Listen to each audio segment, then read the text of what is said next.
सुदूर एक गांव में मोहन नाम का पहलवान रहता था, जिसके पास 5 भैंसें थीं। दिन भर भैंसों की देखभाल करना और उनका दूध पीना ही मोहन की दिनचर्या थी। भैंसों का दूध पीते रहने के कारण वह काफी बलवान हो गया था। मोहन अपने बचाव और सहारे के लिए एक लोहे की छड़ हमेशा साथ रखता था। इस कारण कोई भी मोहन को एक बार देख लेता तो उसकी हृष्ट-पुष्ट काया व शक्तिशाली शरीर को देखकर डर जाया करता था। मोहन का पूरी दुनिया में कोई नहीं था, तो उम्र बढ़ने के साथ उसे अपनी शादी की चिंता सताने लगी थी। इसलिए वह अक्सर लोगों से पूछा करता था कि उसकी शादी कहाँ और किससे होगी। उसके सवाल का जवाब न दे पाते थे। इस पर मोहन उनके साथ मारपीट किया करता था, जिसके चलते लोगों ने उस रास्ते से ही गुजरना बंद कर दिया था। एक बार किसी दूसरे गांव का एक ब्राह्मण और एक हमाम किसी विवाह समारोह में शामिल होने जा रहे थे।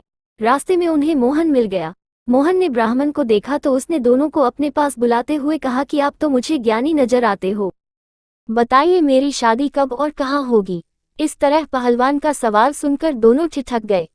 हमाम काफी चतुर था, उसने सोचा कि अगर हम इससे बहस करेंगे तो इसके बल के आगे हमारा कोई मुकाबला नहीं।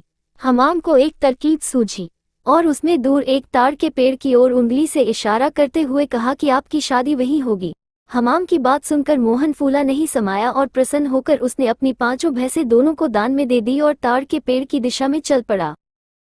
उस ताड़ के पेड़ के पास एक महिला अपने पति व एक बच्चे के साथ रहती थी। उसका पति बड़ा ही धूर्त व आलसी किस्म का शख्स था और उसे बात बात पर झूठ बोलने की आदत थी। इस वजह से वह महिला अपने पति से बेहद परेशान रहती थी। काफी दूर तक पैदल चलने के बाद जब मोहन ताड़ के पेड़ के पास पहुंचा तो वह औरत घर के बाहर निकली। घर के आंगन में प्रवेश करते हुए मोहन लड़खड़ा कर गिर पड़ा और उसका एक हाथ औरत के गाल पर तमाचे की तरह लग गया। औरत को लगा कि पहलवान जरूर उसके पति को जानता होगा। अपने एक हाथ से गाल मलते हुए औरत ने पहलवान को अतिथि कक्ष में बैठने के लिए कहा और उसे जलपान कराने लगी। इतने में औरत का पति वहां पहुंच गया। एक पराये मर्द के साथ अपनी पत्नी को देखकर वह गुस्से से मोहन की ओर इशारा कर पत्नी से पूछने लगा कि यह शख्स कौन है।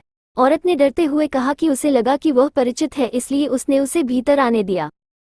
अपनी पत्नी की बात सुनकर वह शख्स और भी क्रोधित हो गया और लड़ने के लिए मोहन की ओर झपका।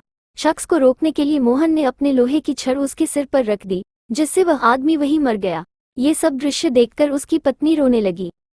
माहौल को देखकर पहलवान वहां से जाने लगा तो उस औरत ने मोहन को रोक लिया और कहने लगी कि उसके पति के अलावा घर में कमाने वाला कोई नहीं था और उनकी मृत्यु के बाद अब तुम्हें हमारे साथ ही रहना होगा।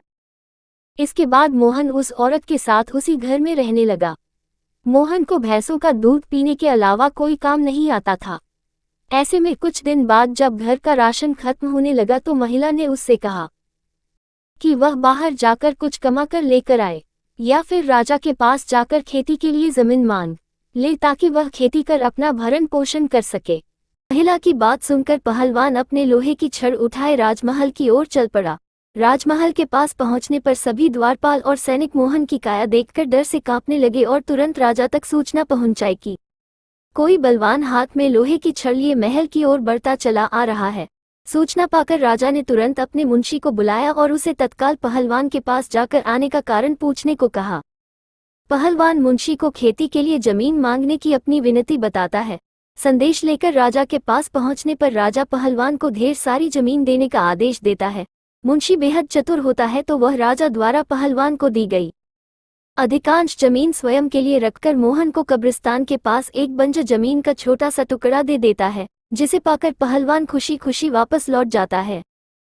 उस बंजर जमीन के पास के बीच में एक पीपल का पेड़ होता है, जिस पर भूतों का बसेरा होता है। जमीन को फसल उगाने योग्य बनाने के लिए जब पहलवान जुताई शुरू करता है तो पेड़ के कारण उसे खेत जोतने में परेशानी आने लगती है।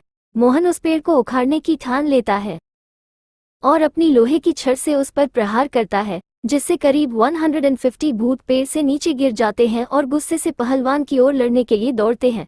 पहलवान अपनी छड़ से सभी भूतों के छक्के छुड़ा देता है। पहलवान से जीतना असंभव जानकर भूत मोहन के सामने पेड़ न काटने की गुजारिश करने लगे। भूतों ने कहा, ये हमारा घर है, हम कई साल से यहाँ रह रहे हैं, हमारे घर को मत उजाड़ो। भूतों ने इसके बदले खेतों में काम कर उपज मोहन के घर पहुंचाने का प्रस्ताव रखा। मोहन को भूतों पर दया आ जाती है और वह उनका प्रस्ताव स्वीकार कर घर चला जाता है। इसके बाद से भूत समय समय पर पहलवान के घर हर फसल पहुंचाने लगे। एक बार उन भूतों का गुरु उनसे मिलने आता है। सभी भूतों को दुबला पतला व कमजोर देखकर वह उनकी दुर्दशा का कारण पूछता है।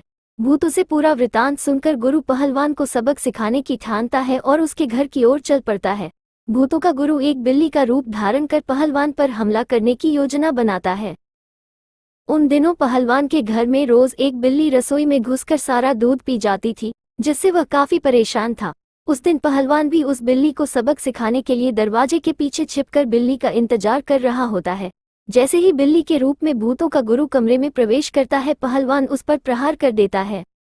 पहलवान के प्रहार से भूतों के गुरु की कई हड्डियां टूट जाती हैं और वह अपने असली रूप में आकर अपनी जान बख्शने का निवेदन करने लगता है। मोहन ने भूतों के गुरु को छोड़ने पर खुद के लिए सजा चुनने के लिए कहा। ऐसे में भूतों के गुरु ने कहा कि उसे बख्शने पर वह राशन की मात्रा दोगुनी कर देगा। भूतों के गुरु की इस बात पर कुछ देर विचार करने के बाद पहलवान उसे छोड़ देता है। पहलवान के घर से निकलकर भूतों का गुरु सीधे अपने शिष्यों के पास जाता है। शिष्यों के पूछने पर वह उन्हें पूरा वृतांत बताता है और कहता है कि अब से पहलवान के घर भेजने वाले राशन की मात्रा दोगुनी करनी होगी। अगर आपका भाग्य बलवान हो तो विपत्तियां भी अवसर में बदल सकती हैं।